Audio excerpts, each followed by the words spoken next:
Thank you and good morning to everyone.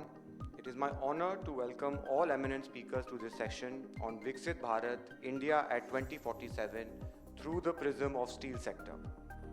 I would also like to welcome our chief guest, Secretary, Ministry of Steel, Shri Sandeep Ondrik ji.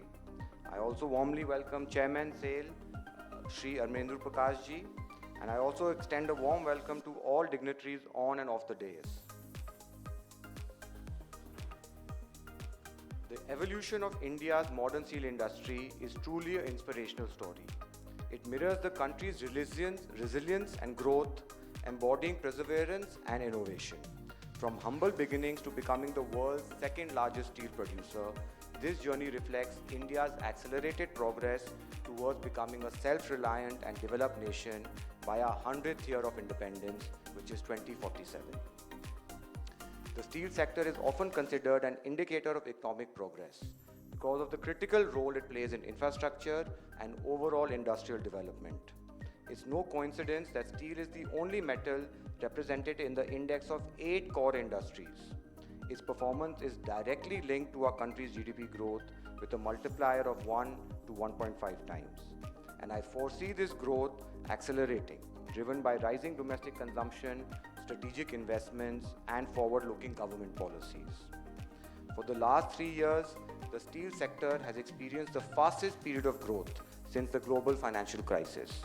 In FY25, the industry is expected to grow by more than 11% over FY24. Our steel production capacity is expected to grow in tandem with the increasing demand, projected to reach 300 million tons by 2030 and 500 million tons by 2047. The growth in demand and capacity is linked to the immense opportunities for the steel sector, including the advancement of industries like construction and infrastructure, auto, railways, transport, capital goods, and process industries. Speaking of opportunities, I wish to share an interesting fact about the construction sector. India's cement to steel ratio is 3:1, whereas in countries like Japan it is 0.7 to 1, in the US it is 1.3:1, and in China and the world it is 2.2:1. This represents an incredible avenue for the steel industry to increase its pie in our country, with more steel being utilized in large-scale construction projects. The key to any industry's progress lies in its strength of its partnership with the government. And I am thankful to the Indian government for its unwavering support over the years. I commend the government's strong emphasis on infrastructure development, backed by a budget allocation exceeding rupees 11 lakh crores and USD 1.4 trillion national infrastructure pipeline. I also applaud the government's push to lower logistic costs through initiatives like PM Gati Shakti from 13 to 14% of our GDP by 8% by 2030. This will further drive infra growth, boosting steel demand in bridges, barricades, foot-over bridges, railway stations, and urban transport projects. Key measures like prioritizing domestically made steel in government tenders are also commendable. The government's initiatives such as Make in India, production-linked incentive schemes have accelerated growth, attracting more than 42,000 crores in investments and creating over 70,000 jobs. Additionally, the Steel Research and Technology Mission of India's promotion of innovation and sustainability and Mission Purvodaya's aim to transform India's eastern region into an integrated steel manufacturing hub will transform the steel industry in the near future. Another very important topic for our industry is sustainability, and it focuses on 3 pillars: social, environment, and economic. Social sustainability ensures that steel is equipped with safety features like fire and crash resistance while being easy to fabricate and visually appealing. Environment sustainability aims to reduce steel's ecological impact by making it green, recyclable, and carbon neutral. Economic sustainability emphasizes the importance of life cycle costing, and this is where stainless steel has a major role to play. Once synonymous with kitchen sector, stainless steel has become a very important material for sustainable infrastructure.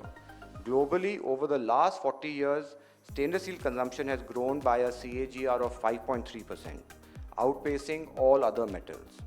with our per capita consumption rising from 2.25 kg in 2019 to 3.1 kg in 2024.